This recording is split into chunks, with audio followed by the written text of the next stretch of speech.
only.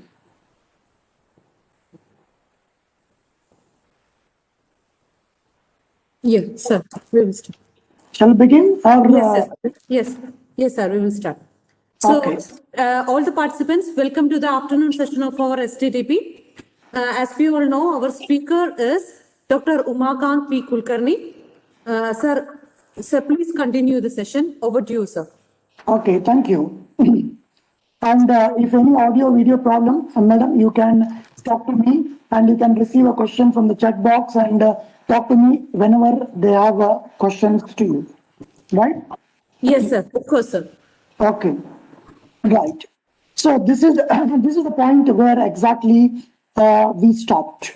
We have gone through how to write an action plan, strategic plan. We have gone through question paper audit, external audit. We will see it. Okay, exit surveys that we have gone through. Right. Sometimes you can ask about the employer. Okay, feedback also. Right. So we'll be preparing the templates and all. Please look into that. You need to institutionalize this activity, right? From that reason, I'm telling, right? Feedback on what? Feedback on program specific outcome, that perspective, because there are graduate attributes. Whatever your program specific outcomes are there, right? Based on that, you can ask, right? How exactly the disturbance? I'll wait for a few seconds. Okay.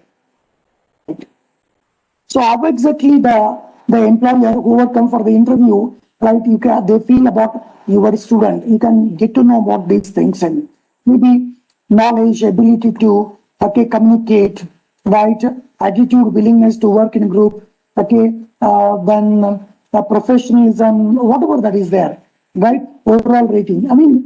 A process creation, the process, right, and institutionalizing is the role of an IQSC also. That's what I was telling here, right?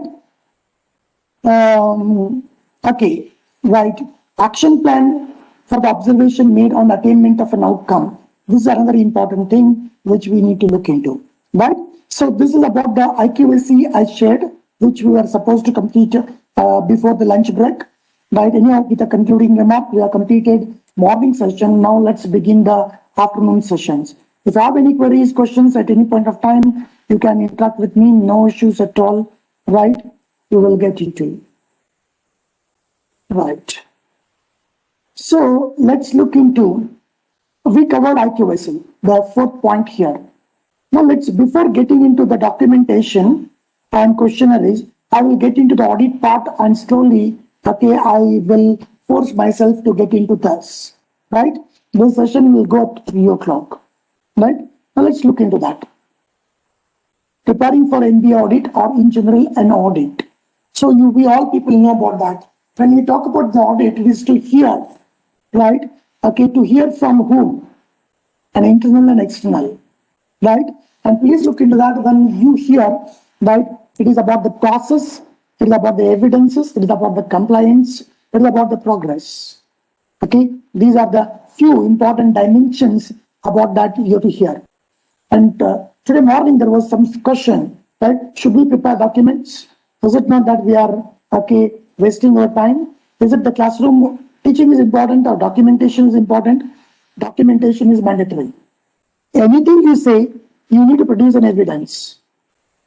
Got it? So audit, it has to be two things. One is internal and external, both, right? And you need to look for the audit evidences for this. When we talk about the audit, we need to look at the documents. What NBA says, I'll share with you, right? And we will give our example, what repository, how do we maintain, right? Then process at institute level, internal, external, and NBA. NBA team visit, that is also considered as an audit. So you can perform the internal and external audit, right? After covering these things, I'll take you to the different questionnaires and all. That will be the last part. You will see right after another half an hour or 40 minutes. Just a minute, I have a call, urgent call, 1 minute.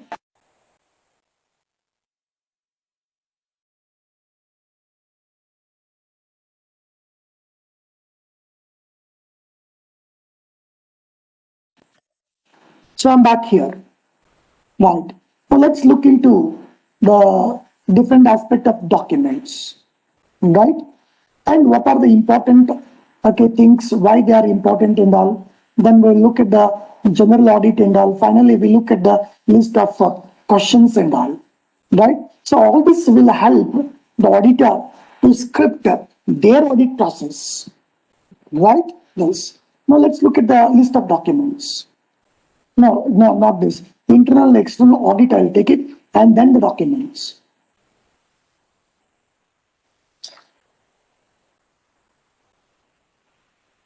Again, this is the format we have created for our internal purpose.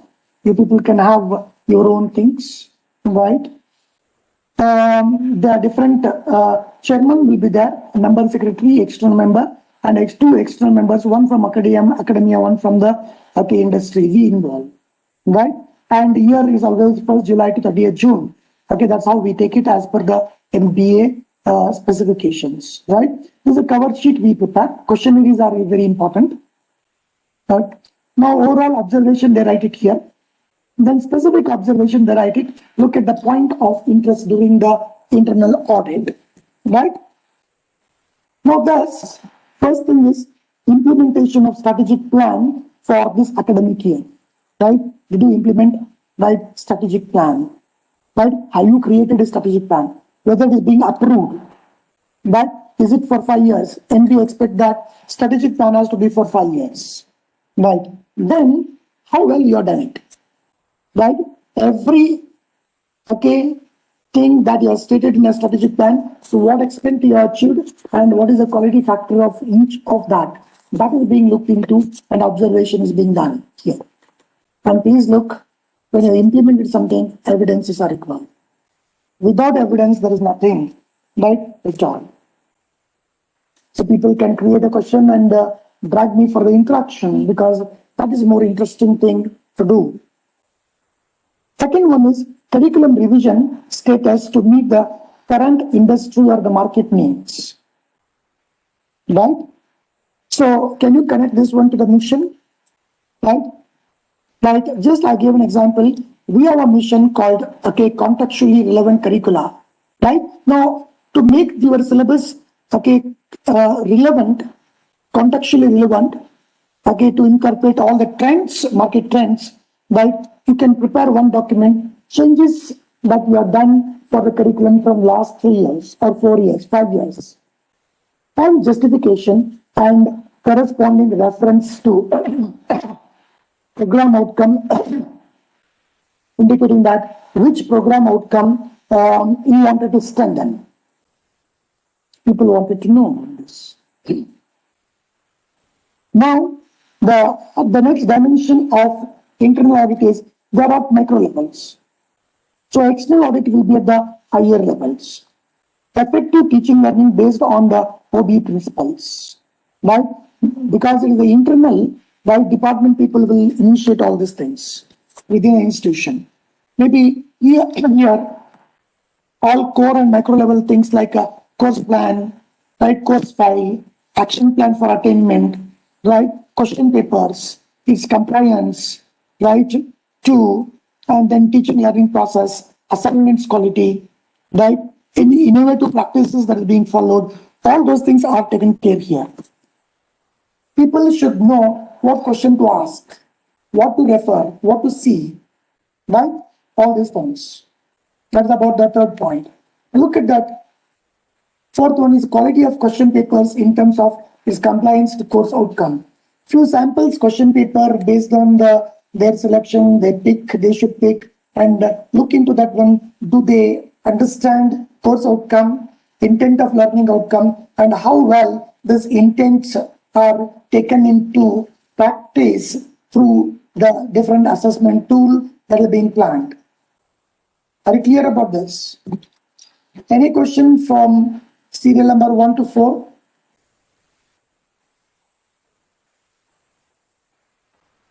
Any questions?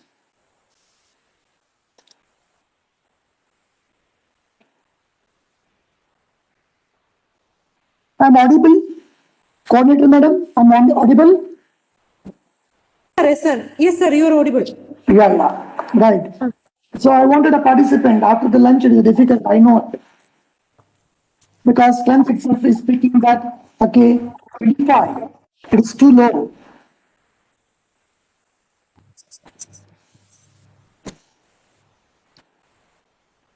Okay, let me proceed. Right? Results and outcome, results and outcome attainment, including action plan. Right? And its effective implementation. Here, the outcome, attainment of an outcome and the action plan to improve the performance, how well people are written. This is the core part of your MBA visit also, right?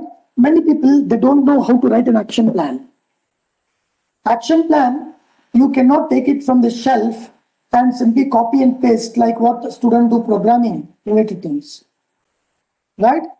These action plans are based on your observation. So you have to ask a question to yourself, how can you improve the performance? So in order to improve the performance, the MBA suggests three main perspectives or intervention they call. One is curriculum intervention, right? The curriculum intervention, okay? Then the support, infrastructure support, okay? That intervention and pedagogical interventions. How did they record it? Are they good quality? And if at all they have written certain action plan, did they implement it? So all these parameters are seen, okay, as a part of an audit, right? So one should understand the action plans, simply writing that one doesn't make a sense at all, right? Please understand all these things. Any question at this stage?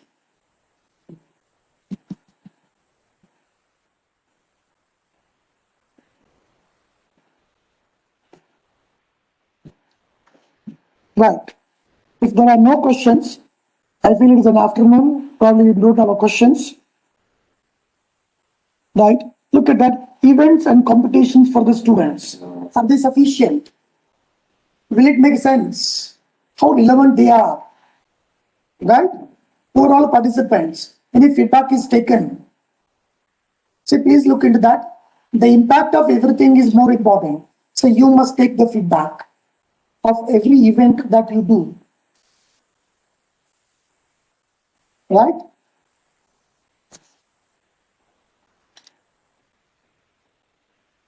Any questions? On the same ground, the number of workshops and training programs conducted for student, workshops and training program conducted for faculty, publication of student, publication by faculty, research by student, quality of student project, internship, flexibility in curriculum, etc. Right? Research and funded project, how many are there? What about the consultancy? Right? There's networking with other institution, best practices, faculty cadre ratio, even that also you can get into. Administrative aspects, admission quality, placement quality, and preparation procedures for the placement, right?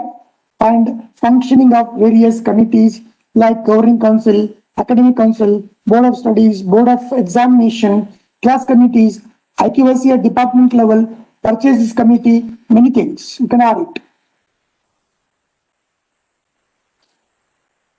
Then the last one is documentation, public visibility, then automation and use of ICT. So these are the few major important dimensions that we have prepared for the internal audit. It includes both administrative and academic procedures established in the institution and the department. Any questions? Now look at the few other things. Student satisfaction level, right? Student satisfaction, it is something, a part of feedback on infrastructure or facilities. It includes ambience, the classroom, teaching learning process, evaluation, assessment, support for project, workshop, training programs, placement, libraries, many things.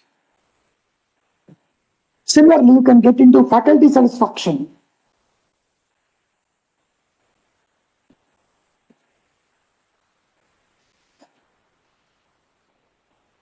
Look at the 23rd point, use of an autonomy. How well the institution is using autonomy, or are they still functioning like any university?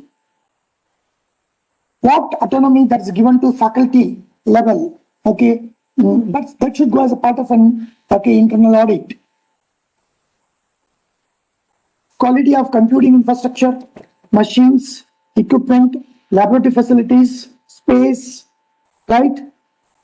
Research infrastructure, how well department of the institution is connecting to the industry, how well it is connecting to alumni, to classrooms and other aspects of department's growth, right? So auditors will spend around 2 or 3 days with the department to ensure that all these 25 dimensions are seen in length along with evidences.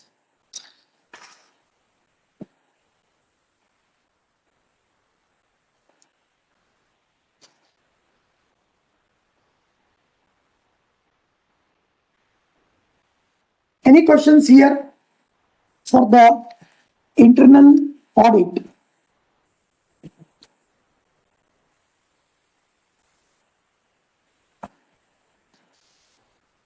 Any questions? The platform is open now for the discussion.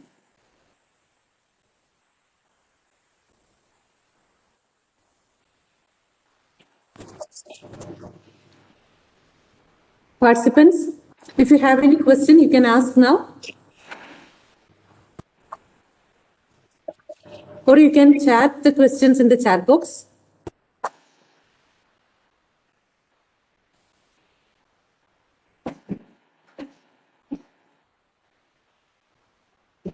If there are no questions right now, right, let me get into the external audit and come back in totality, right? Yes.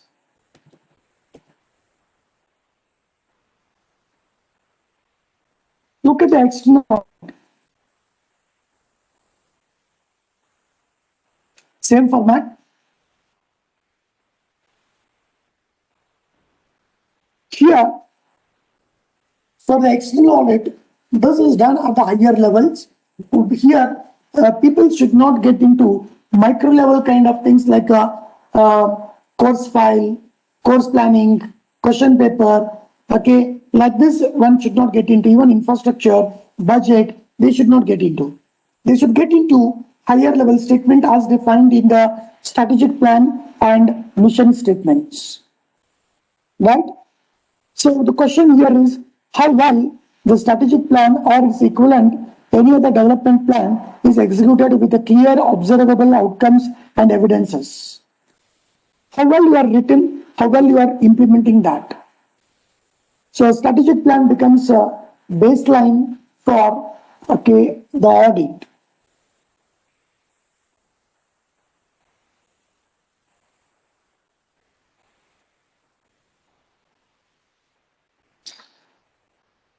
Now look at the other thing. The strategic plan is designed based on the mission, right? So here, these questions are to be framed with reference to the mission statement written in that particular program. So I am stating about my department mission statement accordingly I have written, right? First mission in my department is to prepare contextually relevant curricula, right? So the question is, what level of contextual relevance is brought in the curriculum, right? Contextual relevance, right, in terms of trending courses that is to be introduced, level of learning that is being planned, and teaching methodology, all that things will make a contextual relevance. Okay, level of examination could be, right, the project-based learning, problem-based learning, design thinking, right, thus.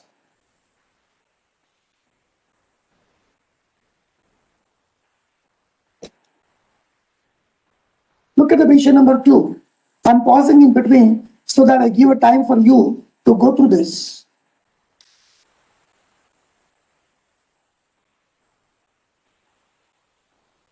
Mission number 2. We have a 2 mission. That's what I'm sharing. 4 5 missions. Right? That's what I'm sharing with you. See, the second mission is preparedness, what level of preparedness and implementation is seen in making the teaching learning process effective on OBE principles, right?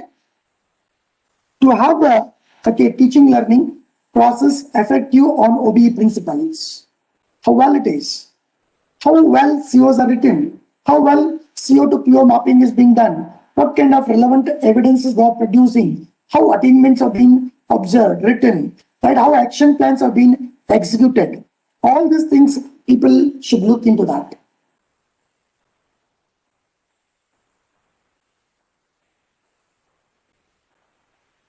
Any questions here?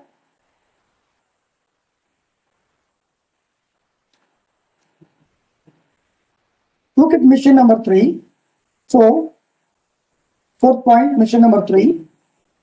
What level of establishment of research infrastructure, process and research outcomes are seen, right? What are the infrastructure you have?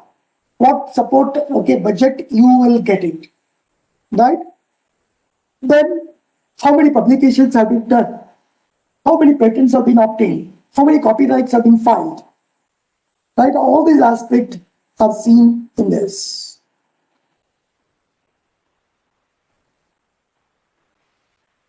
Any questions here? So purely an external audit is heavily based on strategic plan and the mission you have written, because this mission alone will take you to reach destination.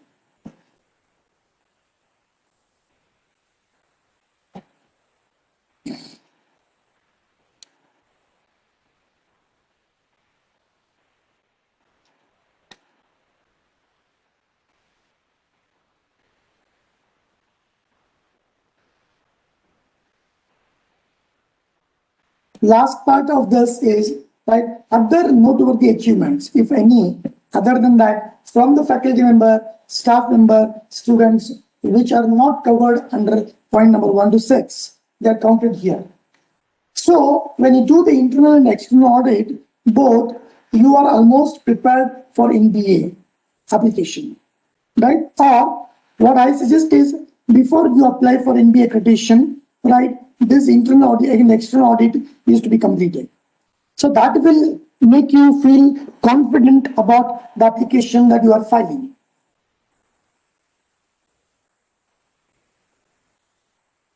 So any questions here, just have a look into it.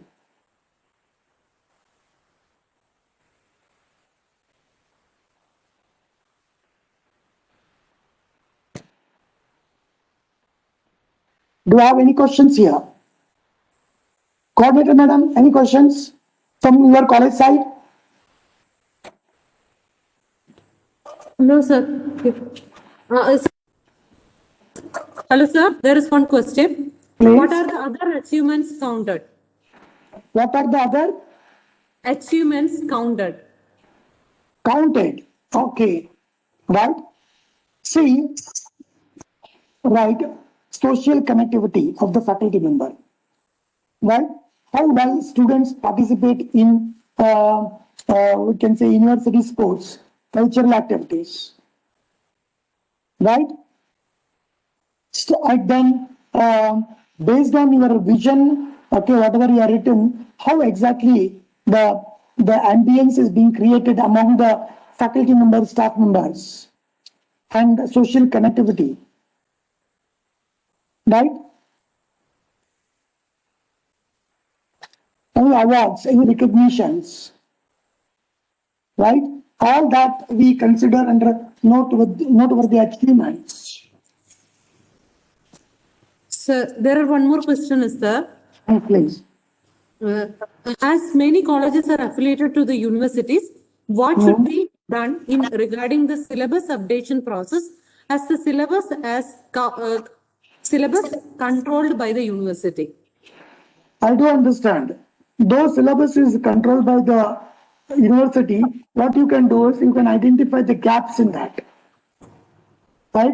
List of gaps itself will tell these are the topics likely to be added into the syllabus.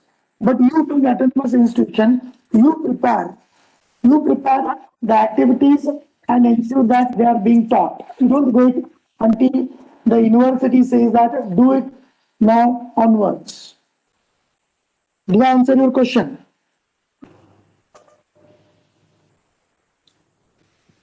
Yes. Yes, sir. Reply Right. got. Yes. Right. So, Any other? any other thing? Because I wanted instruction, right? Sir, one more question. Please. Uh, Another question from the same faculty member, Dr. Shah. That is, can we propose a new course? Why not? Right? You are an autonomous. If you are an autonomous, you can definitely propose a new course. If you tell your affiliate university, you can write for the board of studies, look, this new course can be added into this. Right?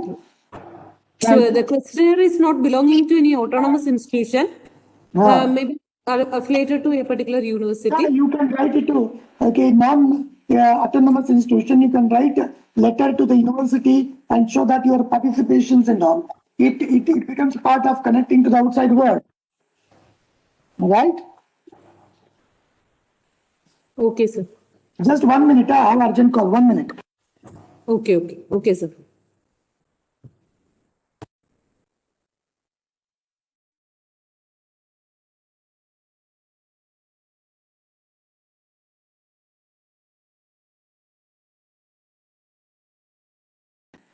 Okay, I'm back here.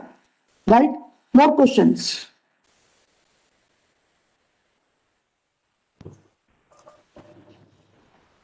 Any other question? Sir, there is no questions in the chat box. Okay, fine. Right? Okay, let me get into this is what is the gist of this is your external review is done based on the mission. Right? Mission, okay, and strategic plan. Strategic plan is built on the top of the mission. Right? So your mission statement becomes crucial, critical for achieving your vision. So success of the institution, you try to look into or measure it from the perspective of, right, the strategic plan, and in turn, it is on based on, right, the mission, strategic plan, mission statement that is being written.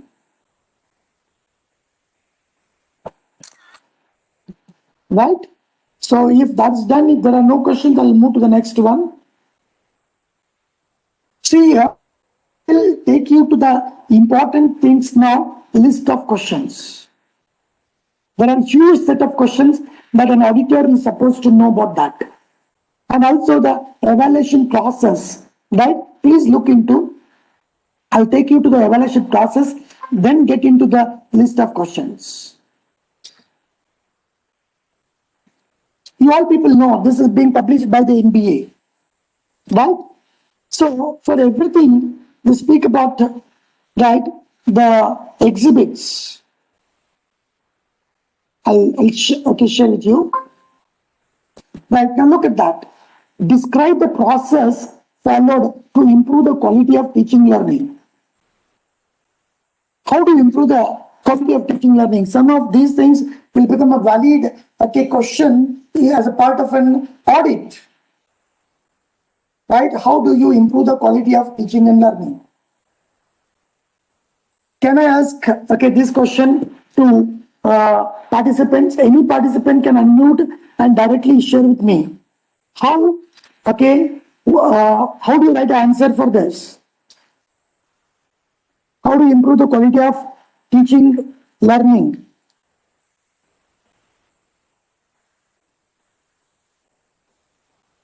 Any participant?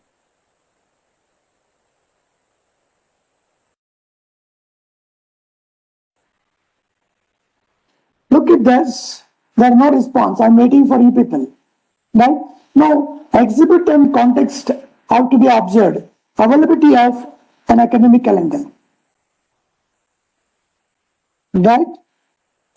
Then, documentary evidence to support implementation of pedagogical initiatives such as real life example, collaborative learning, ICT supported learning, etc. Do you have any pedagogical initiatives?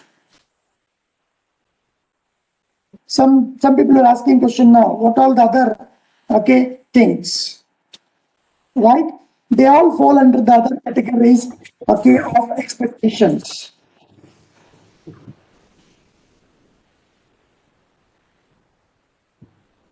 Sir, there is an answer in the chat box. Please. For the B, real life example, case studies in classes. Huh. Example, you wanted an example? No. Answer for that one is real life example, case studies in the classes. Yeah, certainly. True, right? True, right? So, I mean, you need a documentary evidences for that, right? Collaborative learning, how you are doing. ICT supported learning, how you are doing, right? So, I mean, when you look at that, these things are an IQSE auditor supposed to know about that so that asking question becomes simple. Looking for the evidence, it becomes simple. For example, if you ask me, okay, we are taking real life examples, then how do you support it? What kind of evidence you produce? May I ask this question to any of the participants? When you say real life examples, how evidence you produce? Please.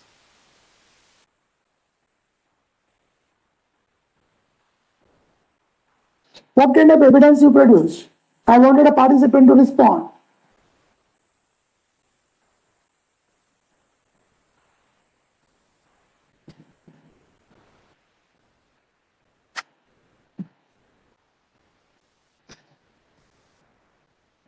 No response?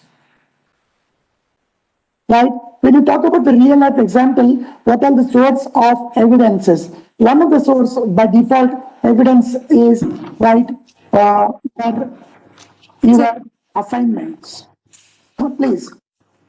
Sir, there are some messages in the chat box. One of the answer is collaborative learning, hackathons. Another one is case studies and project work. Another one is Yes. group projects. Correct, right, correct, right? But when you look at a particular course, it is a kind of an assignment that you give, then it is okay, course-based project you give it, or sometimes in the question paper also you can see real life examples, right?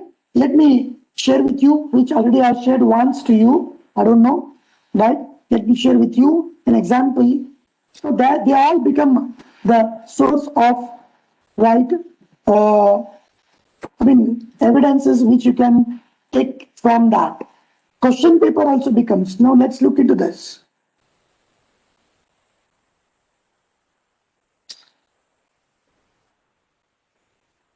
See here, I was showing this to somebody.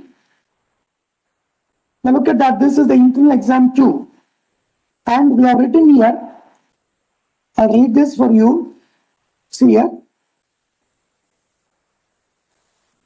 The requirement specification to be used for Q1 Q2 is given in annexure. What is the annexure?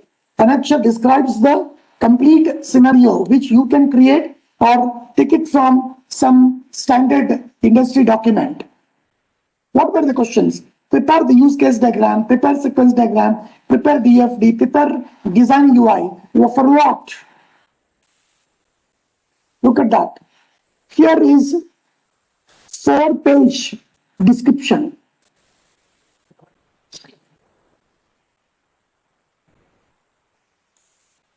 Okay, based on this description, when we talk about the real life, right, in question paper, okay, you can give a cases and all, right?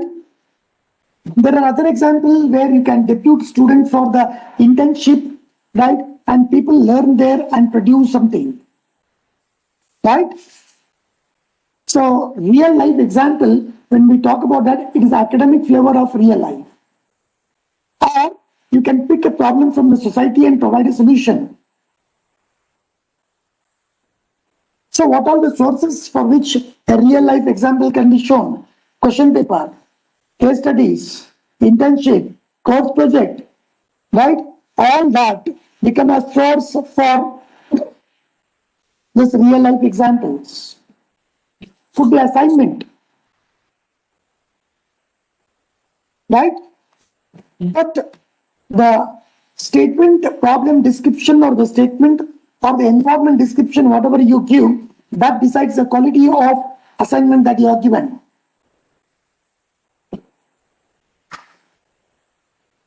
Any question here? How do you deal with real life examples? Question paper is one example. Assignment is another thing. Course project is another thing. Right? Industrial visit is another thing. Right? So like that, you can produce an evidences. Anything else? Questions here?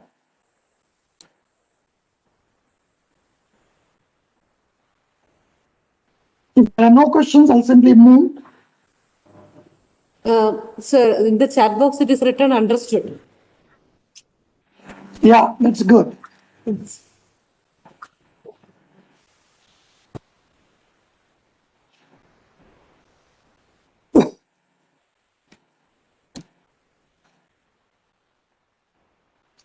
Right. Now, as a part of an academic audit, the question usually you will get it, right? How do you deal with a weak and bad student? How do you differentiate, right? I'm talking about the possible type of questions that you may get it during interaction, which are available in NBA document itself. Quality of laboratory. Quality of laboratory experience. What is the take home after doing certain experiments? What are the objectives of doing every experiment? What is the outcome of doing every experiment? Did they do? Did they achieve?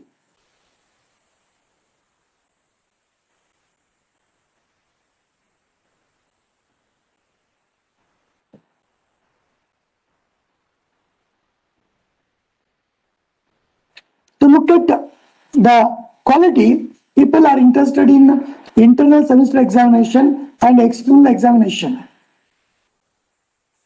Practical, record books. Feedback. So, the knowledge of all this thing will help the accuracy team to prepare the questionnaires better and look at the documents.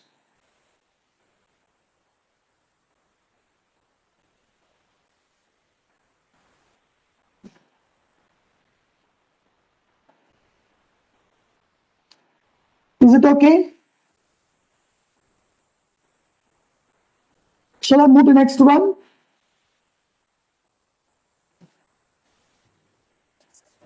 Yes, sir, I think.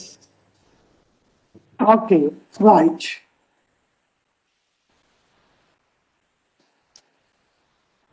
Sir, there is one Okay. question.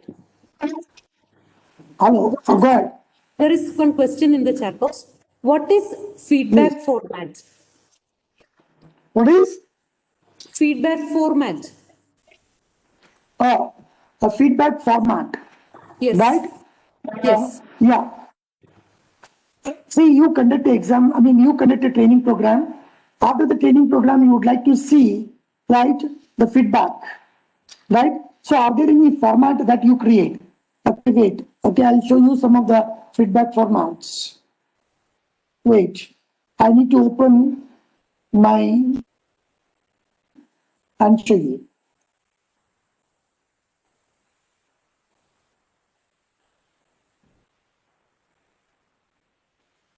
Wait for that.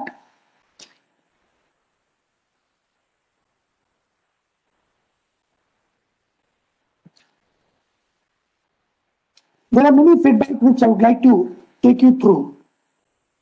1 minute. Let's see. Yeah.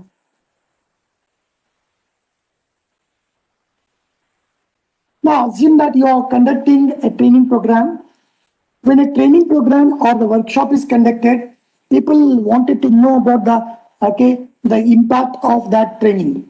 So you need to go for the feedback. See here. Who will develop this? Right? Same format used across all the department. Look at the content of this feedback taken after the completion of training program or the workshop. Your knowledge about the topic before attending this training program, your knowledge about the topic after attending the training program, right? It is their feeling, their observation they give it. And difference is, okay, there has to be some differences that indicate that the training was useful. The objectives and outcomes of this event were made clear. Was the resource person useful?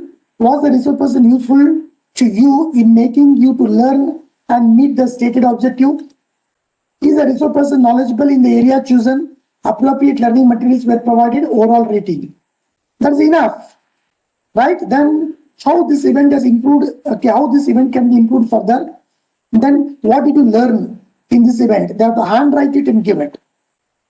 So it is a role of an IQSC to prepare a template for everything.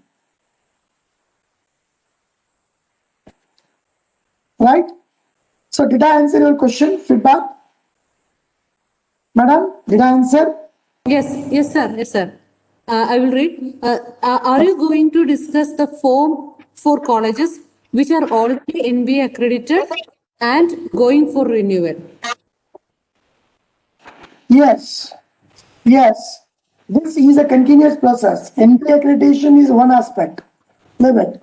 So taking a feedback, forms, templates, right? They're common to all. Right? Whether you are going for first time accreditation or you are completed and okay, now going for the second time or third time, whatever that is there. Did I answer the question? The question was different. I hope it is clear for the participant. Sir, one more question is that how the gap analysis is carried out asked by Sanjay Kumar. Oh, right. Uh, Wait, shall I open another PPT and show it to you, coordinator madam? I'll open another PPT and I'll show to you. Please wait for that. Okay, Right? sir. Gap analysis. Gap analysis. Right? How do you perform the gap analysis? Let me take you to the set of things I need to locate. 1 minute. 1 minute. I'll locate that. 1 minute. Yeah, program articulation matrix.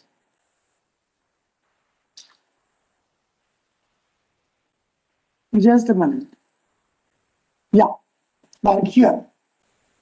So when you look at the gap, there are 3 types of gap. One is structural level gap, content level gap, critical thinking level gap. Probably as a part of an academic audit, people ask you, right, do you have a gap? Have you identified it? How did you identify? Show that those all aspects. For that, the people, auditor as well as we people should know about the 3 possible gap analysis. But what these means? What are these means? You have something called program articulation matrix. At the bottom of that, you build something, right? Average mapping level, maybe number of credits out of total credits available, right? So when you look at the 1 minute, 1 minute, I'll take the marker. You consider a particular program outcome. For this program outcome, what is average mapping level? Is it sufficient or I need to improve this more? How many credits are there out of total credits? Could be 10 credits out of total 200 credits. Is it sufficient? Number of courses mapping, 5. Number of laboratories mapping, right? 2, right? So the question is, are they sufficient here, right? Or it may happen that one of the PO may not have any mapping at all. Then you need to conduct training program, workshop, all these things for a tier 2 institution, by tier 2 institution. Tier 1 institution, you need to introduce the courses or mapping level, you need to correct it. This is structural gap, right? Then you have other two things. Content level gap and critical thinking level gap. Content level gap, right? You need to look at the international standard, right? What all they are supposed to learn student, and have you incorporated there or not? If not, adding the few lines, few words will make to fill, get the content level gap get filled. It is the content of the syllabus. Then the third thing is critical thinking level, right? Mapping level 1 to 3. 1 is introductory, 2 is moderate, and 3 is substantial, right? So if the gap is low, probably that, if the mapping level is low, then probably we call as a gap. Gap between what students are learning and what they are supposed to learn as per the team, making them industry ready. This is critical thinking level gap. So these are 3 levels of gap, we need to look into. Did I answer this question? Person who has asked this can unmute and interact with me.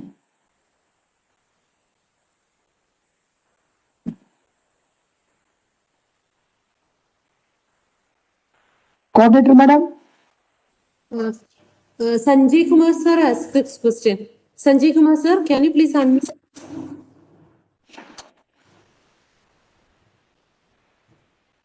Hello? Sanjay Kumar sir?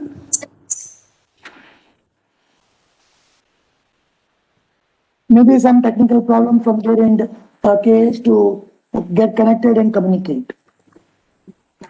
Maybe, sir. I hope, Sanjay Kumar sir, the answer is clear to you. Okay, right. Now, why is that we are talking all about that? Because the auditor should know about this. Auditor may ask the question, right? Are there any gaps in your curriculum? Right? Are there any gaps in your learning outcomes? Are there any gap in critical thinking that is designed in the curriculum? Right? Can you explain? So for that, we should understand all these things first. Auditors should know everything, then they can do better. Otherwise, it becomes difficult for them to implement anything without understanding anything. Otherwise, see what happens is, hello? Sir, this is I'm Manu from Rajagiri. So I have a doubt. Sir, suppose for my course, if I found a gap, so some portion is missing, so some content gap is there. But if it can be, if it is addressed by some elective course in the coming semesters. So should I consider that as a gap, and some add-on courses should I conduct for filling the gap? So. No. See, many times what happens is a particular learning, right, is being scripted into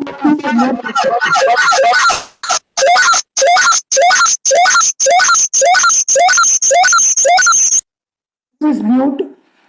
See, many times what happens is a particular course may be learning may be scripted into one or more courses. One is basic, other one is advanced. So in basic course, you cannot say that one content a lot of gaps are there. No.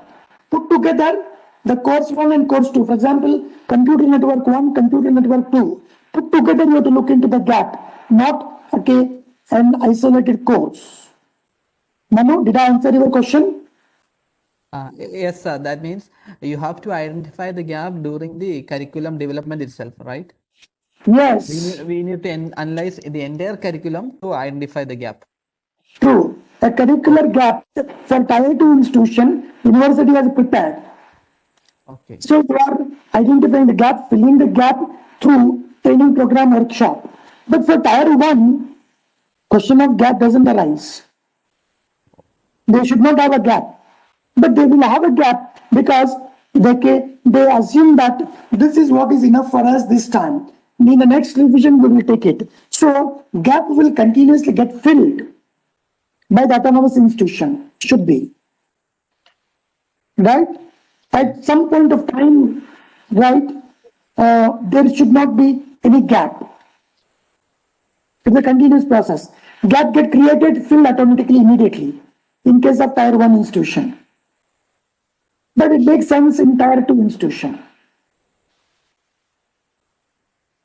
Did I answer your question? Yes, sir. Thank you. Thank you. Right. Any other thing? Please. Sanjay Kumar again, last quote. No. You can ask any number of questions. More questions. Happy. Go ahead.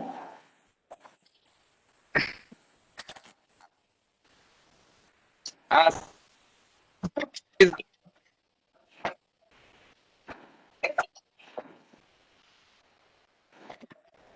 there in the end. Yeah. I'll tell you. I'll tell you.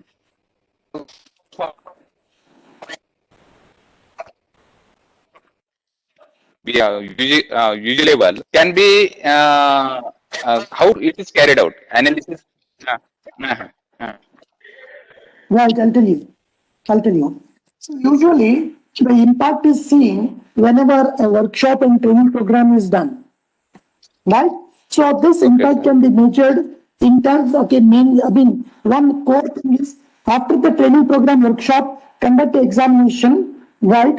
And you try to grade it, right?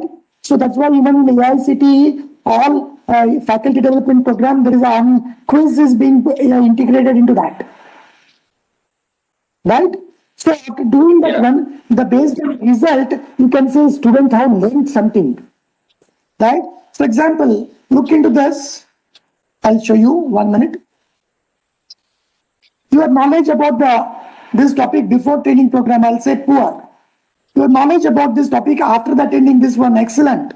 This itself will show that there is an impact on learning. This is one very abstract way of doing it. Very concrete way of knowing the impact is conduct examination after the training or workshop, right? How many people will pass the benchmark, whatever you have set, right? That itself will speak about the impact. But conducting all such tests for everything is not possible. So at least the feedback you script in such a way that one, right, a generic impact can be captured. So did I answer? Sanjay Kumar sir, did I answer? Yes. Thank you, sir. Yes. Okay. Right. Hello. Right. So any question? We are here. Any question of this?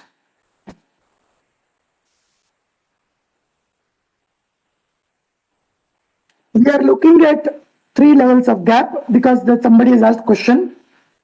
Structure level gap, content level gap, critical thinking level gap. This is decided by CO to PO mapping, critical thinking level gap.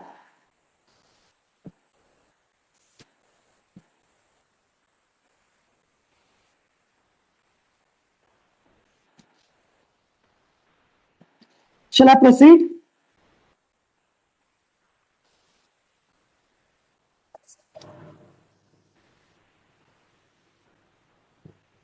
Sir. Shall I proceed? Sir. Yes, sir. Yes, sir.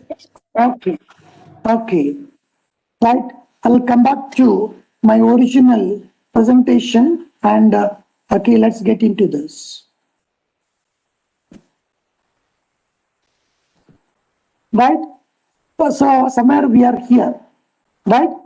Now, shall we get into the last part of that, documents and questionnaires? Shall we get into the last part of this questionnaires, documents and questionnaires?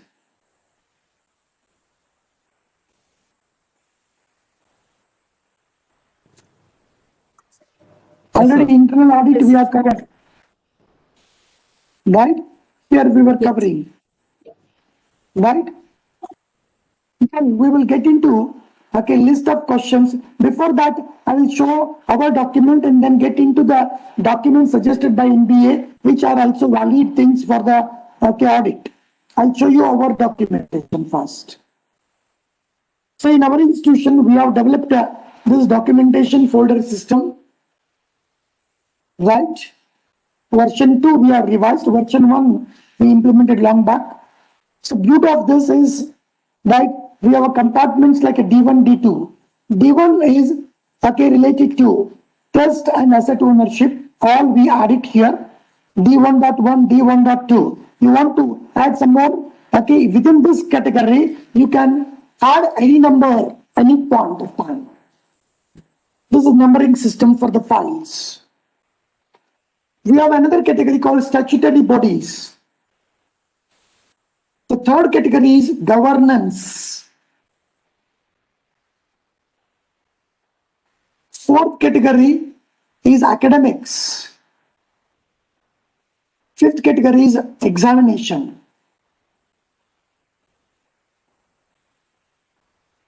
We add it. If any dimension to be added, we add it. Now look at that.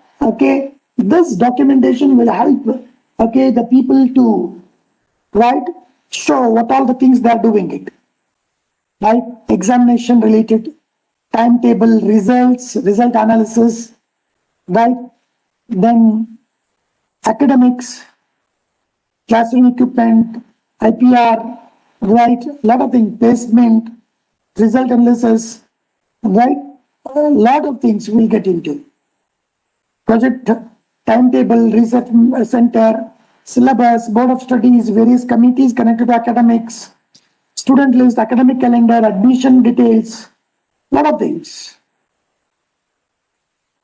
Similarly here.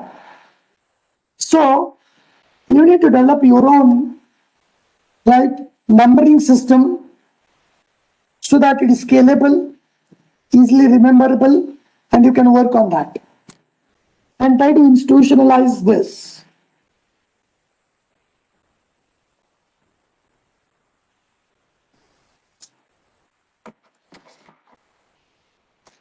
Any questions here?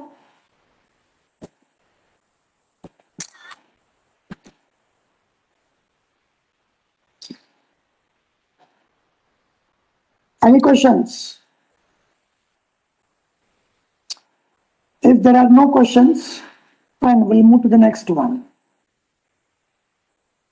I will take you to the last part of this. List of questions and list of documents, both. First, I'll take you to the list of document and then list of questions. Right? Published by NBA. Published by NBA. Now look at this.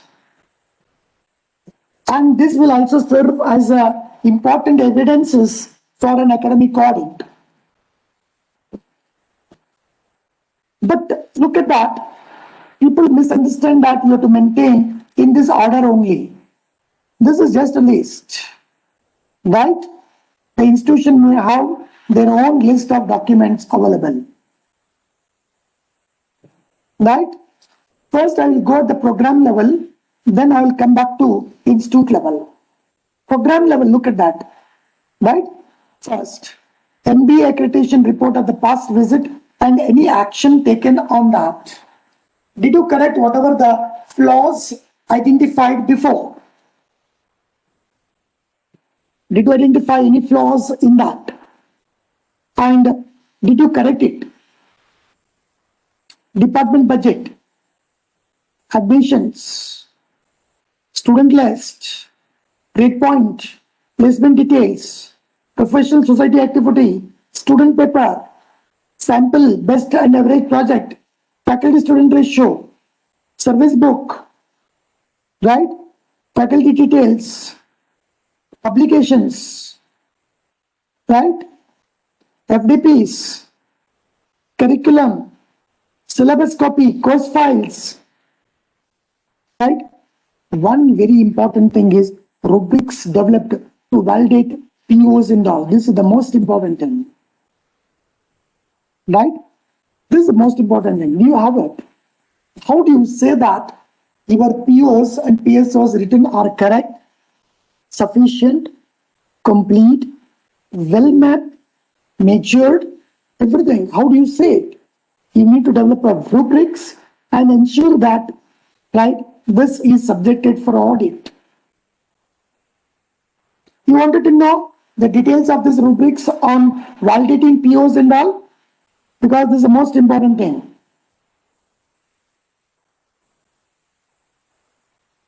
I'll take you to this particular thing and come back quickly here.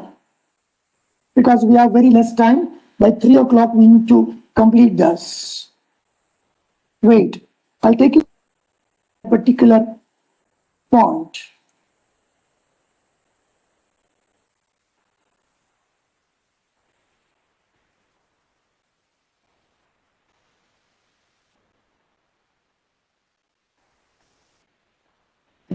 Just a minute. I need to search. Yes. Look at this. We have developed these rubrics. Here I'm showing the grayscaling. There are different criterion. Right? What are the criterion? POs and PSOs are clear and complete. All POs, PSOs are mapped to one or more courses. All POs and PSOs are aligned at appropriate level. CO to PO mapping. Alignment level is also clearly understood done for almost everything, for all courses. Assessment plan is prepared.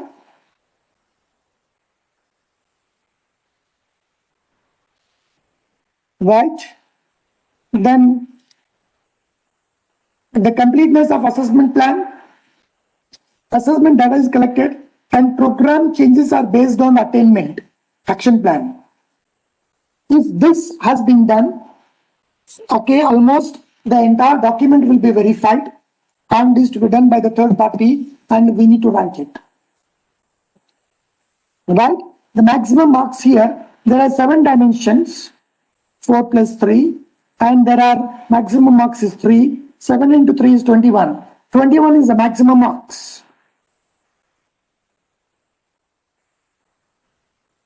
So this is about the rubrics for validating the program outcomes, POs and PSOs. Any questions here? Please, I'll give minute time. Look at the rubrics. One particular thing. Look at this. Sir, there is one Madam. question. Sir, it is asked by Please. Giri. How much percentage have to take for direct assessment and indirect assessment? I will repeat the question. Oh. How much percentage have to take for direct assessment and indirect assessment? Okay, very nice question. Just wait, I'll take a call. I'll take a call. Just 1 Yes, minute, there is an urgent call. I'll take it. yes, sir.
Okay, I'm sorry. There was an urgent call. Madam, can you read a question? Yes, sir. The question was, this rubrics we need to get, no, sir. The question was how much percentage have to take for direct assessment and indirect assessment? That was the question. Okay. Okay. I'll answer to that. I'll answer to that. 1 minute. Right. We were talking about 1 minute. Right. Shall I write it here only? Right. Right. Now look at that. You have a direct assessment. You have indirect assessment.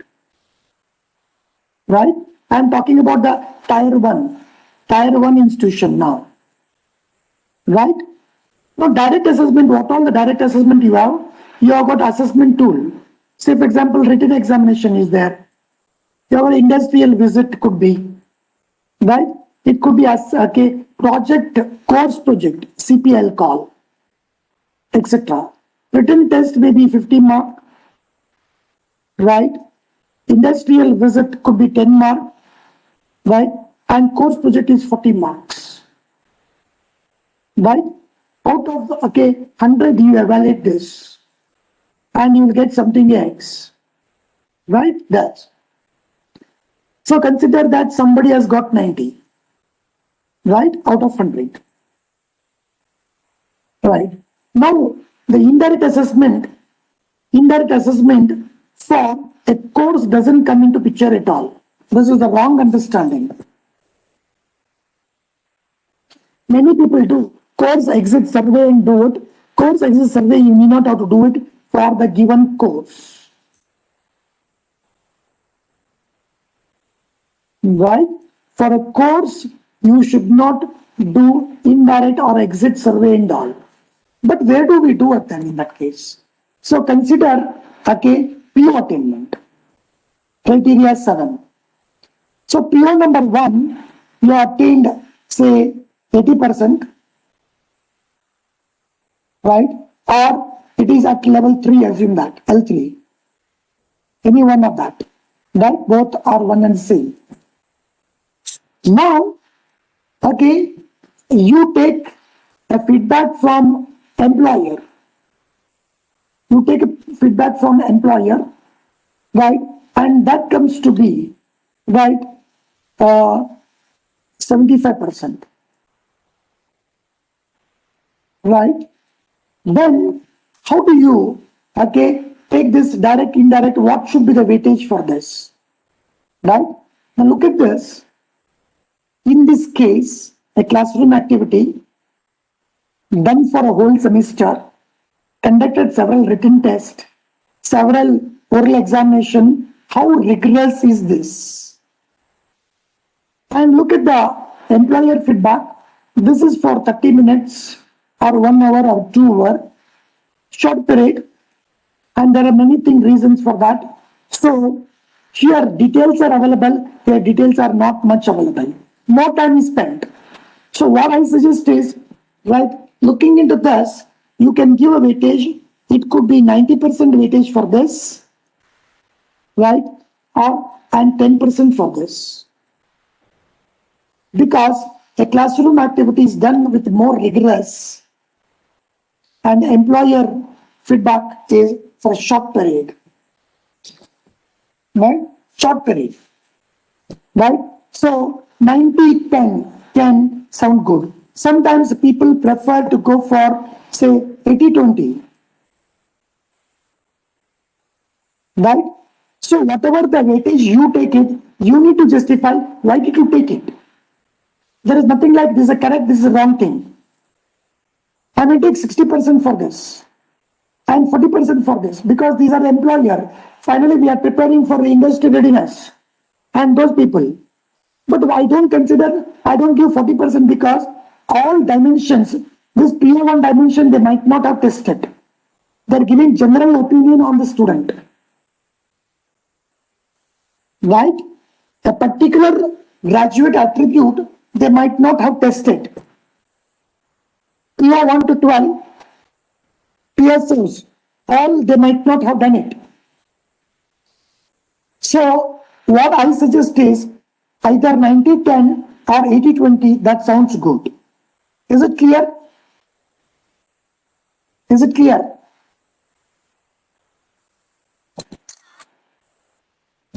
Any questions? Sir, there are two more questions are there. Sir, this question is from me. This rubrics, we need to get it validated during the internal audit.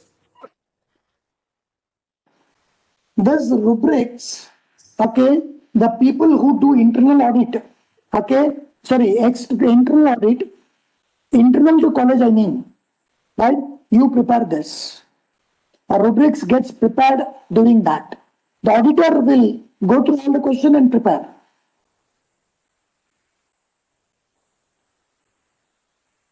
Are you clear about this?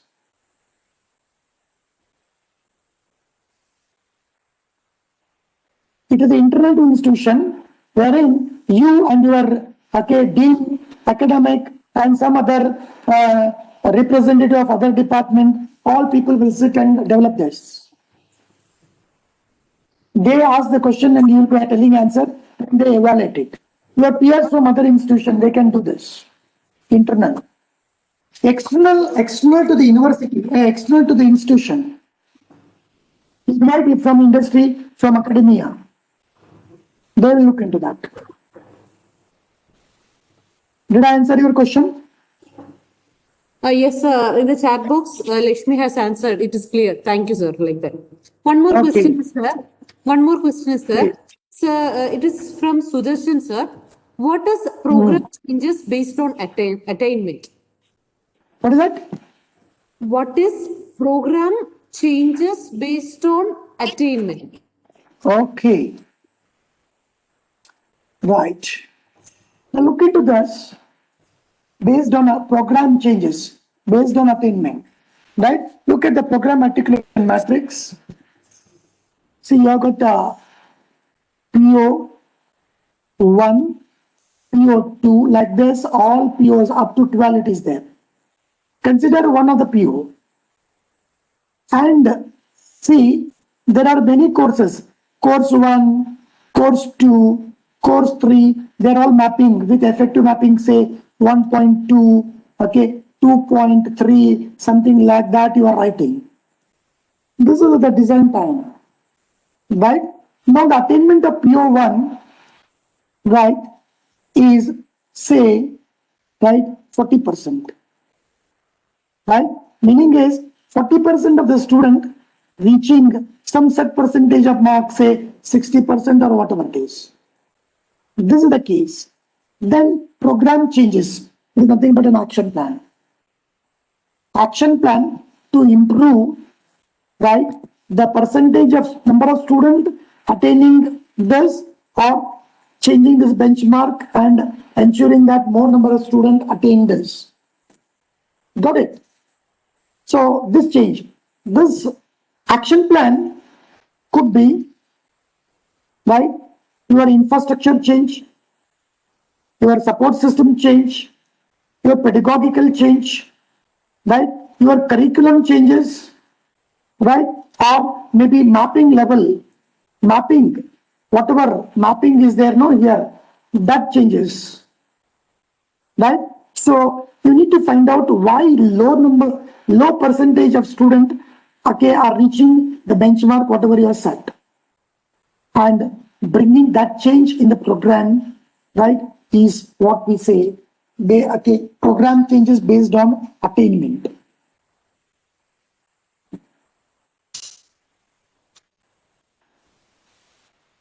Is it clear? Yes, sir. One more Any thing. question? Dr. Shubhalakshmi requested you to share the documents, PPT or PDF related to that one. 100%. 100%. Okay, we will do it. We'll do it. Right?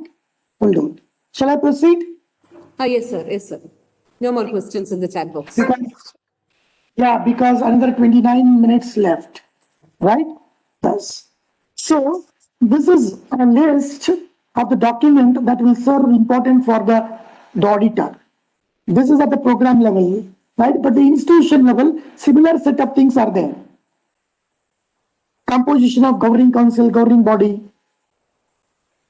right? Action taken, minutes of meeting, rules, policies, the publication in the college website, budget, website content, right? Records of training and placement, safety check, critical installations, medical care, academic calendar, right? There are many which we need to prepare, right? Preserving that alone doesn't make a sense. Its quality that matters.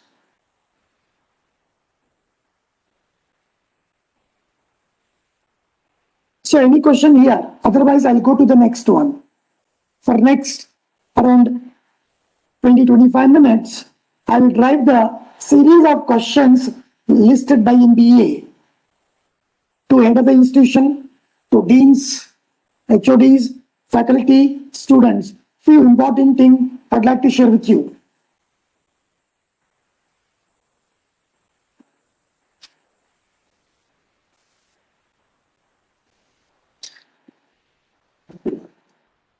Shall I go to next one? Shall I go to next one? Yes, sir. Okay, that's good, right? Now list of questions are that first part is already I've shown to you, right? First part already I've shown. Second part I will share with you. Look at that. These are all few sample questions that one should know, which are useful for during the audit. The questions to the head of the institution. Look at that. How vague questions are there? What kind of evidence you will show? How is equitable distribution of funds to the departments ensured? How does research activity have a linkage with undergraduate program? How scholars and PG students are used in tutorials and laboratories? What are the faculty workload? How do you decide this? Look at this. What are the strategic directions for engineering education in your institution? Is the level of industry input to the program design and targeted graduate outcomes are adequate? These are the questions that is to be answered by head of the institution. Sample, few. Now look at the few things for the deans, head of the department and program coordinators. How different faculty members are involved in a program design. So what evidence is to be produced here? Probably you will call for the meeting of changes in the syllabus, collect all the documents from different people, conduct a meeting where all people participate, do for the deliberations and all. That is an evidence that you have to show. Look at the second point. What is the level of faculty development adapted to improve the quality teaching? How many are involved? Right?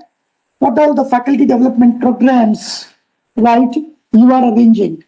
Unlike online, during online, everyone is getting into the training program, just log in and leave it and get certificate. Not this.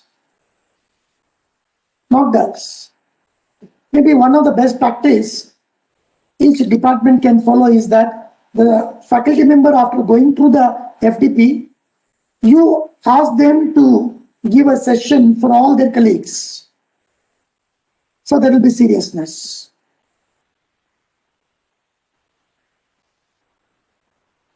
Right? Role and responsibilities. What are the different roles you assign to different people, and what all the work they have done in that for that particular role assigned in a given year.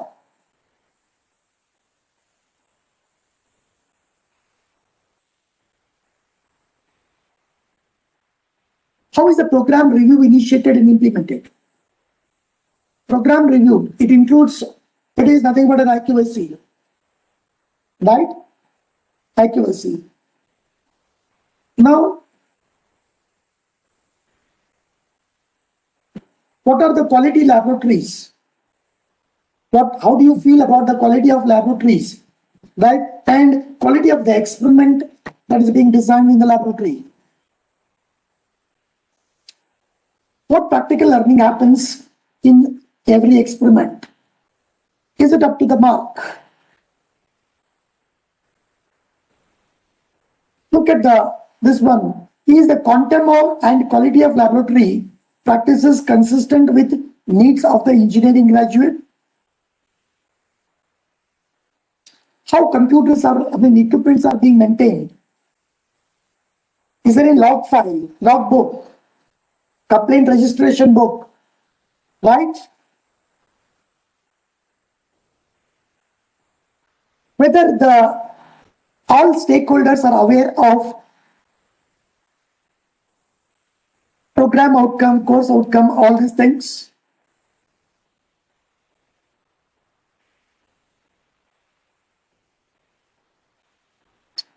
What progress has been made on tracking the development throughout the program of graduate attributes? How do you track it? Development of graduate attributes.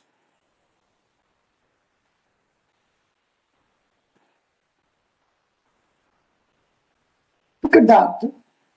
This is the most important thing. What are the characteristics that makes this program good or unique?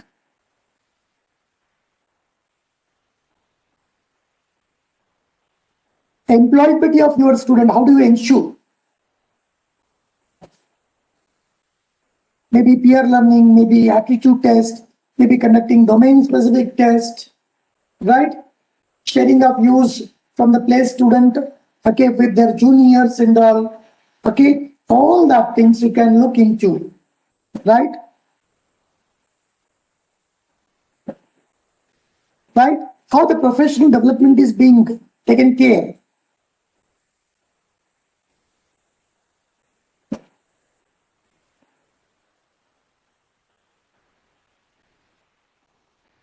Is the development of engineering design skill adequate?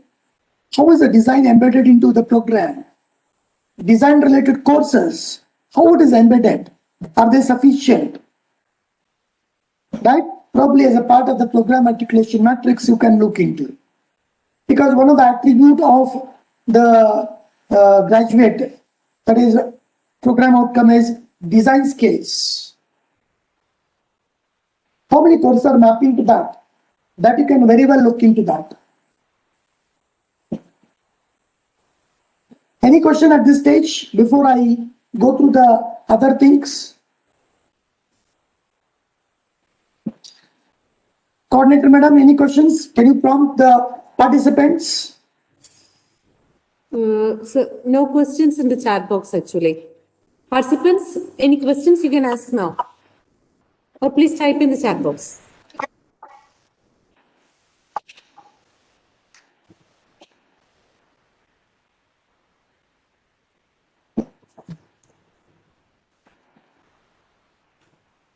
Okay, until that, for the next under 10 minutes, I'll get into, then keep the floor open for the generic discussion where people should participate in discussion. That's an outcome of this program.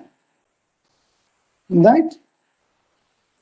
Are the students exposed to the globalization and changing technologies and all? What are those? Is it part of workshop training program or is it part of your curriculum? Right? How projects are being supervised and managed? What is the procedure for completing projects? Do you have any project manual?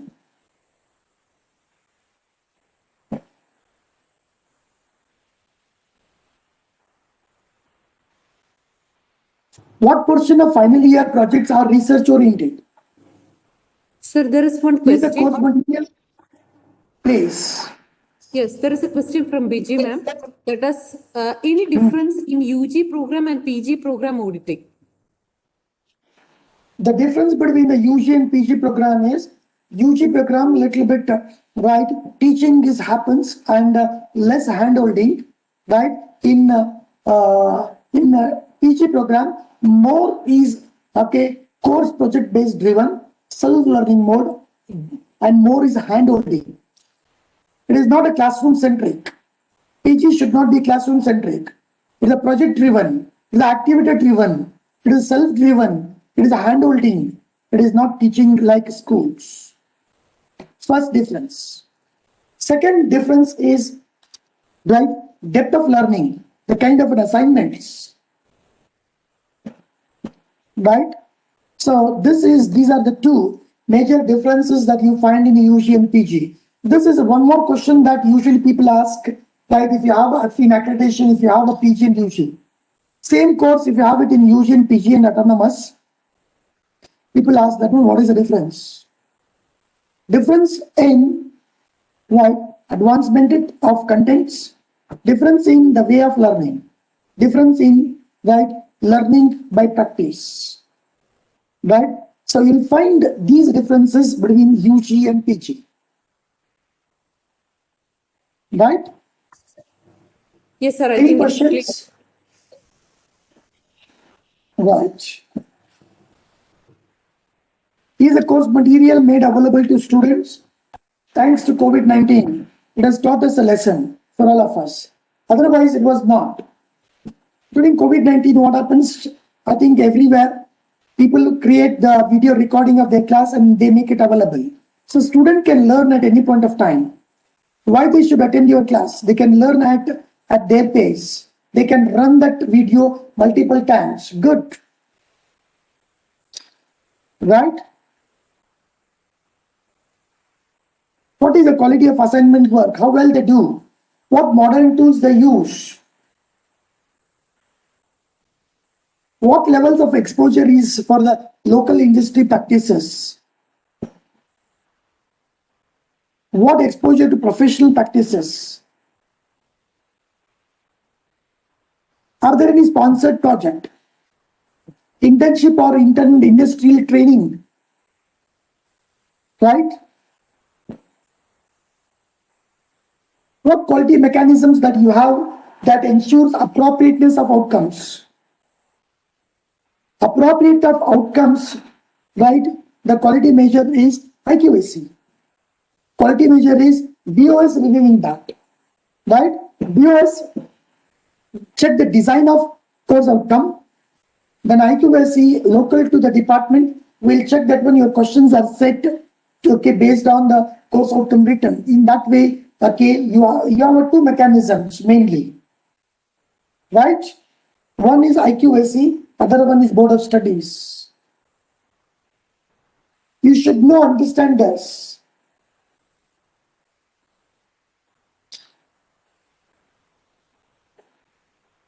Just a minute, there is a call for me. Just a minute, I'll mute. There's a call for me. Okay, sir.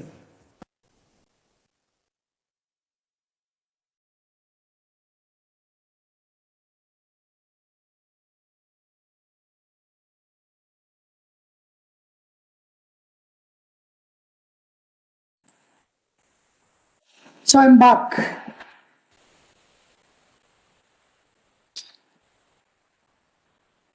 Look at that. How are the, okay, this, look at that. How are the faculty involved in achieving graduate attributes? This is heavily triggered by the quality of an assignment you provide. The quality of assignment that decides the ability that it builds in students. And those abilities are translated into graduate attributes through mapping CO to PO. Is it making sense to you all people? Sir, Please, what is that? sir, I am Manu from Rajagiri College, Rajagiri Engineering College. Mhm. Sir, our college it just become an autonomous college this year. So previously we were affiliated to the university affiliated college. Okay, so we are going for reaccreditation in the next year. next year, sorry, in next, not next year, 2022. So we should go for tier one. Tier one. Previously, we were going for tier two. And many of the programs, many of the semesters are running with the affiliated status. That means we just got the autonomy status. We just got the autonomy status. So previously we were, as I said, affiliated. So our third year, second years, all the courses they have is given by the university. So how we will present our documents for this? Okay, now look at that. When you go for reaccreditation, right, the form for compliance, tier 1 and tier 2, they are the one and the same. Let me share with you. Wait.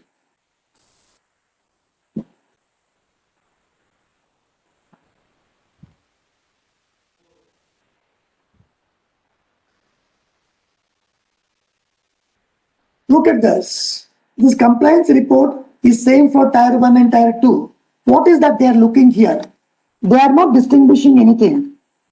They are asking about the faculty information, student staff ratio, faculty details, faculty cadre proportion, faculty participation in FDPs, research and development, what you have claimed in SAR in first accreditation, and what changes is there till today.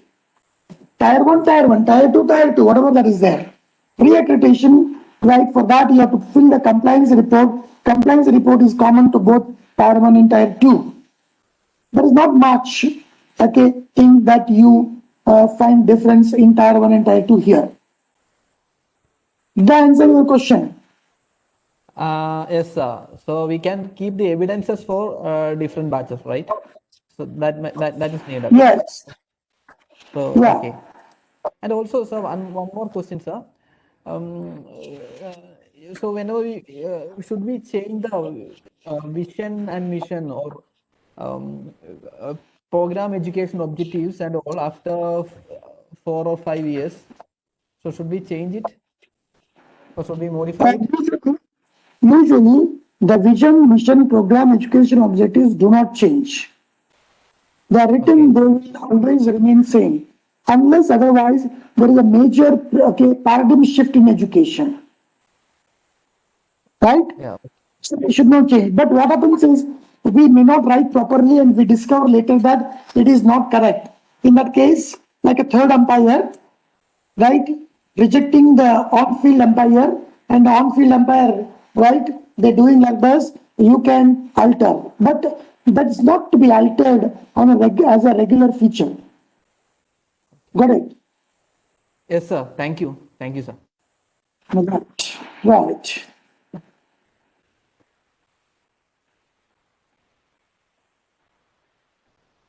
What are the roles of program coordinator, course coordinator? Did you do that? How often do the faculty meeting, okay, as a teaching team to discuss program improvement issues? How frequently you do?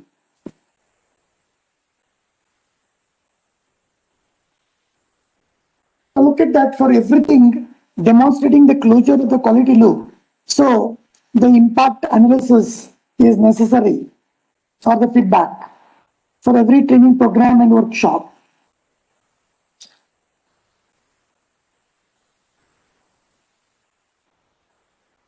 Do students receive feedback on action taken? Do you communicate? How you communicate? Action could be anything, not necessarily punishment related things. Right? You announce the results. Do they get an action? Feedback on that. I give 2 marks out of 20 for a student in one of the internal exam. Do I give a feedback? Do I give a feedback to that student? Look, you have not done these things. You have not done these things. Do you give it? That's a very important thing.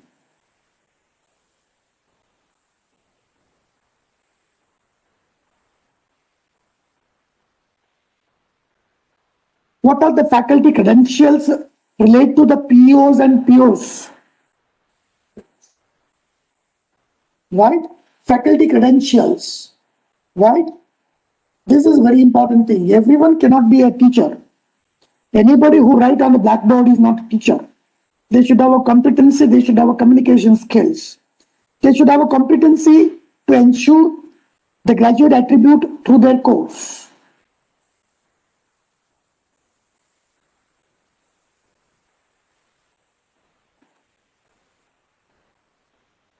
Strengths and weakness of your department. Major curriculum changes planned. Faculty. Okay. How much time is available to the faculty for the professional development? Now look at the questionnaires to faculty. How research activity have a linkage and benefits to the understanding, okay, answer to undergraduate program. How you are connecting your research to whatever the teaching that you do. Many times there are no answers. If there are answers, it has to be found in course project assignments and examples that you give it and project that you guide.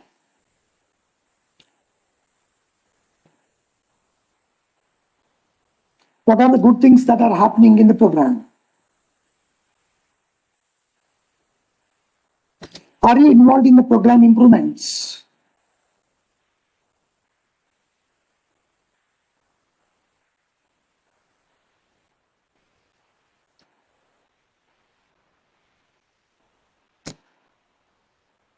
Are the lectures recorded and made available to students?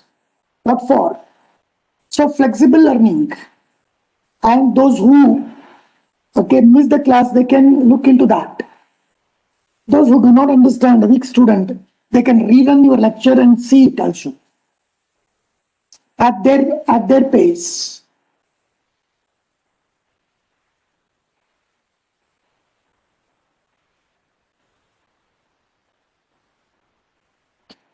How do you coordinate if teaching and laboratories are done by different people? What are the unique teaching methods? Can you list it?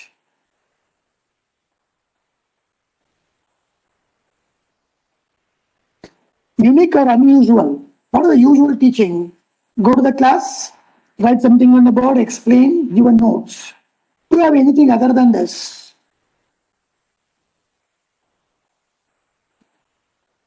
Do you have anything other than this?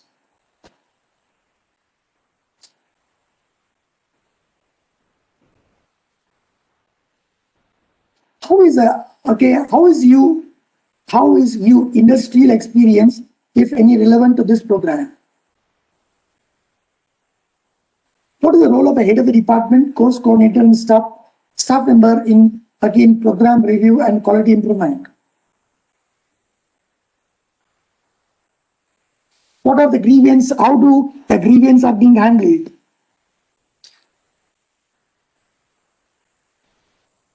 Now look at the last part of things which I'm going to share with you, and with that we come to the end of this. And I wanted the people to ask questions to the student. Okay, how has your educational experience measured up to your expectations? Okay, is the education you got is up to your expectation? Facilities, feedback.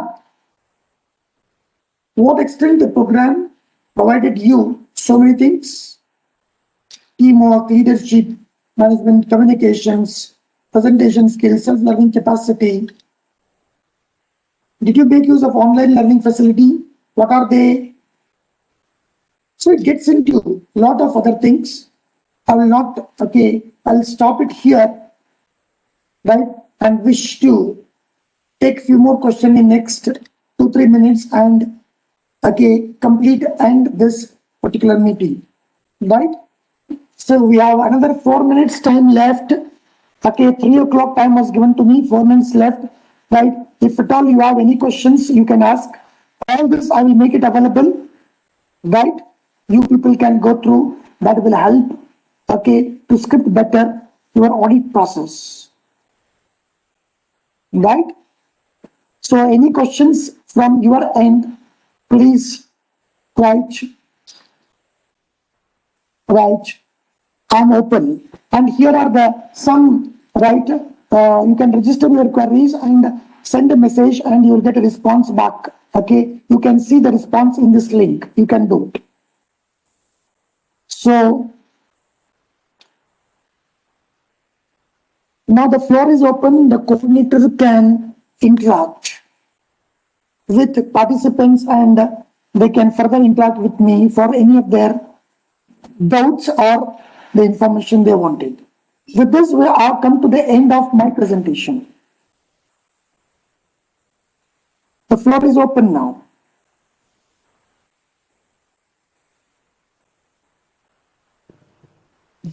Participants, if you have Madam, any the questions, floor you may is ask now. Participants, if you have any questions, you may ask now.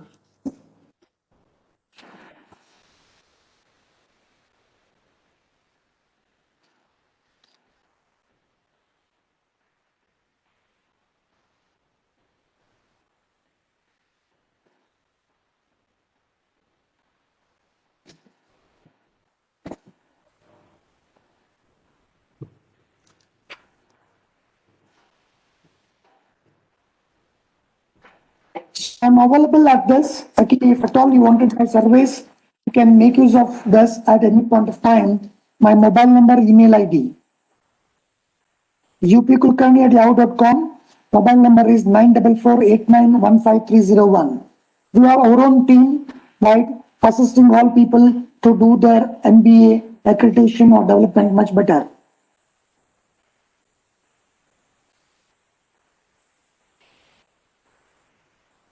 Any questions at this stage on the topic, whatever that we have noted?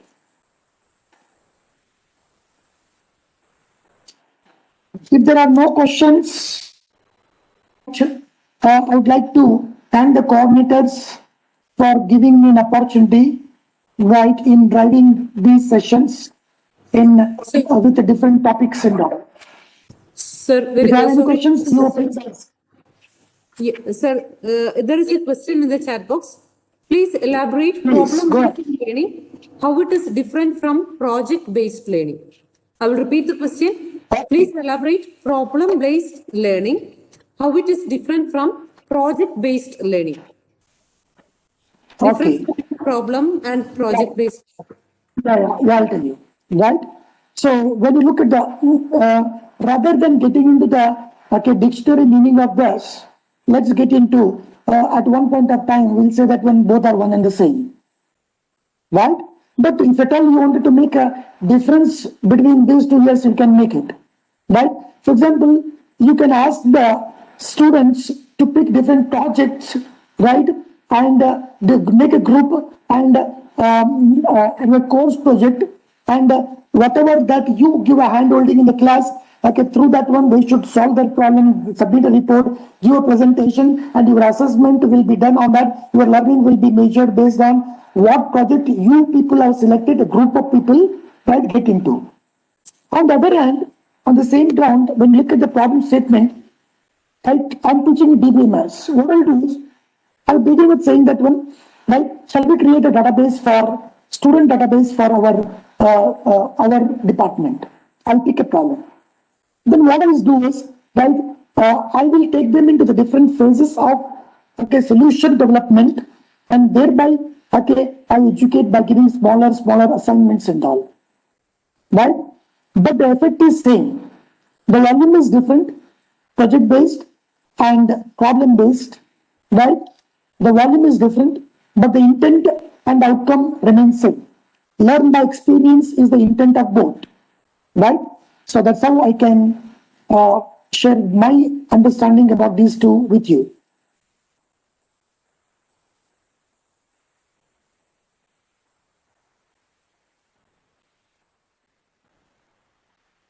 In a problem based, sometimes what you do is you pick a problem from the society,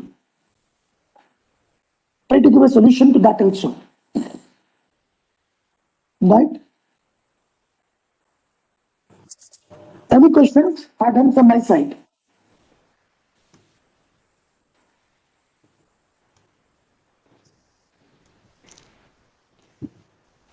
Sir, I think there's no more questions. On behalf of Yes. Rajgiri family, I would like to thank you, Dr. Umakant Kulkarni, for the session on role of IQSE in technical institutions and academic audit. It was a very wonderful session. Thank you, sir. Thank you so much. Thank you. With this, okay, I come to the end of this meeting. Thank you. Umakant sir, Thanks. 1 second. Umakant sir, Please. sir, you have been Tell me. spending your valuable time with us in these 3 short-term training programs. You have taken 3 days session. Thank you very much Correct. for sharing your valuable experience, and you have been very kind enough to answer all the questions of the participants. You have been encouraging the participants for asking clearing the doubts. It was a wonderful experience, sir. Thank you very much, sir. Thanks a lot, sir. Sir, welcome. Sir, welcome. Right, if at all any help is required from my end, right, any level, right, I am open for you all people. Right, this. Thank you once again, Dr. Sure, sir. Manoj. Thank you, sir. Sir, bye. Bye. Bye.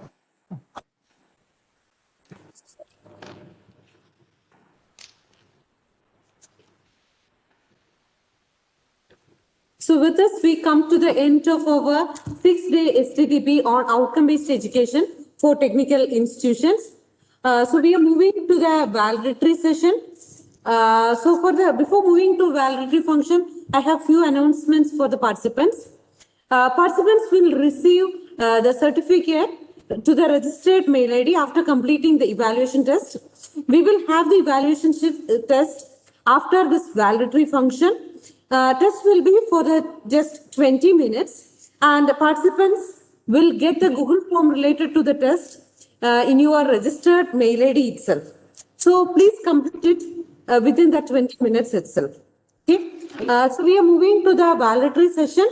So the participants have completed 6-day STTP. I request any of the participants to share your valuable feedback with us.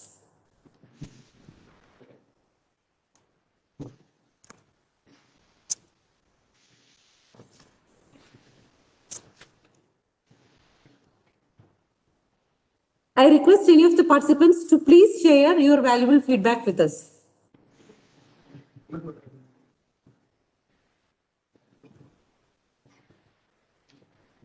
Dear participants, we would like to have your feedback. Only if we get your feedback about the course, then only we can make the improvements for such type of courses. So please give us feedback regarding the course you have attended.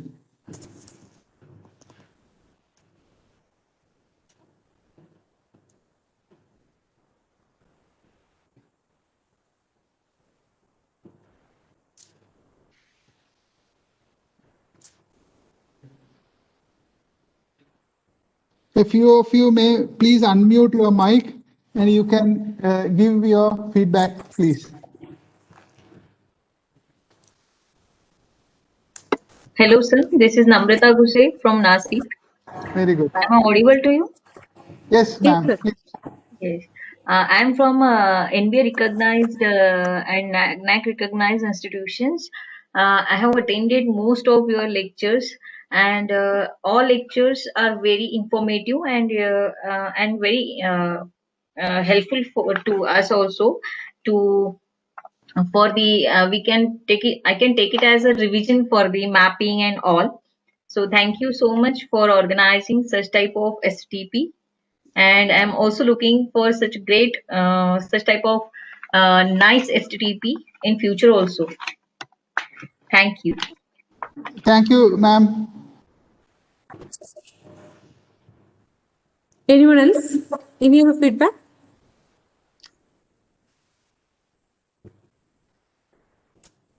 Sir, Yes, sir. Yes, sir. Please go hello.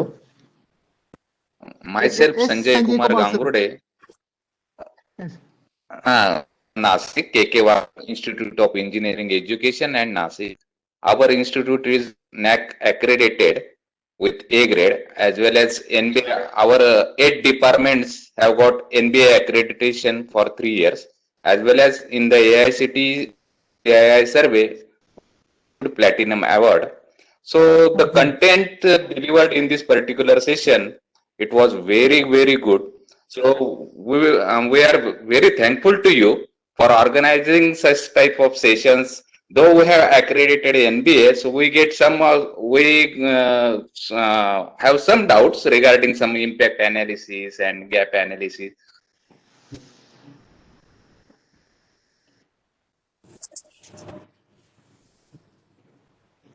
Sorry.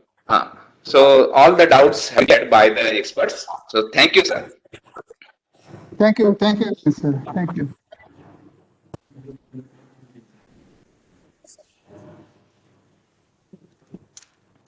So now I think we will move to the validatory function. I would like to call upon Dr. Manoj Serian, Associate Professor, Department of Mechanical Engineering, for concluding the session. So a very good afternoon to you all. At the onset, I would like to thank the All India Council for Technical Education and the management and principal of Rajagiri School of Engineering and Technology for giving an opportunity to organize the short-term training program on outcome-based education for technical institutions. For this short-term training program, we have tried our best to have the best resource persons from the country so that the program becomes fruitful. I would like to express my sincere thanks to all the resource persons in their absentia. Dr. G. Janardhanan from NITTR Chennai, Dr. Prashant R. Nair from Amartya Vidyabhidam, Coimbatore, Dr. Urmila Kar, NITTR Kolkata, Dr. H.S. Guruprasad from DMS College of Engineering, Bangalore, Dr. Shashikumaran S. and Dr. Umakant P. Kulkarni from SDM College of Engineering and Technology, Dharwad. They have shared their valuable knowledge through this short-term training program. So on this occasion, I express our sincere gratitude to all these resource persons for sharing their valuable knowledge. As already mentioned by the in the inaugural session, our NBA member secretary has mentioned that he was very happy to see so much of participants, because the key ingredient for the success of a short-term training program is the active participation of the faculty, and that we could see throughout the sessions. Actually, in this pandemic situation, faculty all over the country is doing a wonderful job carrying out their duties through these online classes. So you all are having a very busy schedule. In spite of this busy schedule, you all have actively participated in this short-term training program. I place on record my sincere thanks to all the participants who have attended and cooperated with this short-term training program. And the credit for successfully organizing this short-term training program goes to the wonderful organizing team at Rajagiri School of Engineering and Technology, and I enjoyed being a part of this team. I thank all the members, which include faculty members from various departments, members of RSoft, and also I would like to mention special thanks to Ms. Lisa Annie Joseph, Mr. Manu Joseph, Dr. Purnima, Ms. Jomina John, and Professor James Matthew, who have coordinated these sessions very effectively, communicating with the participants. This short-term training program, as you must be aware, is the phase 3 and the last phase of 3 short-term training programs on outcome-based education in technical institution. So once again, thank you all. With this, I remain. Thank you. Thank you, sir. Thank you so much. So shortly, we will start the evaluation test. So evaluation test Google form will be shared with your registered mail ID. You can start answering it. 20 minutes time will be available to you. You have to complete it within that one. Thank you all once again.